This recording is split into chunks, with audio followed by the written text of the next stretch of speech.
8 రోజులు 45 గంటల పాటు సాగిన ఏపీ అసెంబ్లీ సమావేశాలు ముగిశాయి. 23 బిల్లులను ఏకగ్రీవంగా ఆమోదించిన సభ 3 బిల్లులను ఉపసంహరించుకుంది.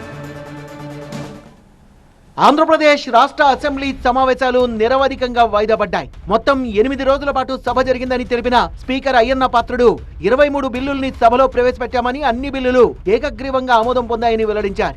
3 బిల్లుల్ని ఉపసంహరణ చేశామన్నారు. అసెంబ్లీలో 6 అంశాలపై షార్ట్ డిస్కషన్ జరిగిందని, 3 తీర్మానాలు ఏకగ్రీవంగా ఆమోదం పొందాయని ప్రకటించారు. మొత్తం 23 బిల్లులు సభలో ప్రవేశపెట్టబడ్డాయి. అన్ని బిల్లులు కూడా ఏకగ్రీవంగా ఆమోదం పొందాయి. 3 బిల్లులు ఉపసంహరించబడ్డాయి. 6 లఘు చర్చ జరిగాయి.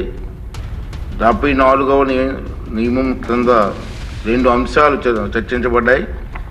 3 ప్రభుత్వ తీర్మానాలు ఏకగ్రీవంగా ఆమోదించబడ్డాయి. ఒక అంశంపై మంత్రి ప్రకటన చేశారు.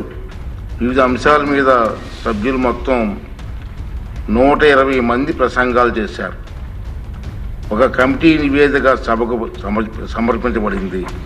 8 రోజుల పాటు సాగిన 16వ శాసనసభ 4వ సమావేశాలు 45 గంటల 53 నిమిషాలు జరిగినట్టు స్పీకర్ వెల్లడించారు. మొత్తం 120 మంది ఎమ్మెల్యేలు ఈసారి సభలో ప్రసంగించారని, అసెంబ్లీకి ఎమ్మెల్యేల సదుపాయాల కమిటీ నివేదిక అందించిందని తెలిపారు.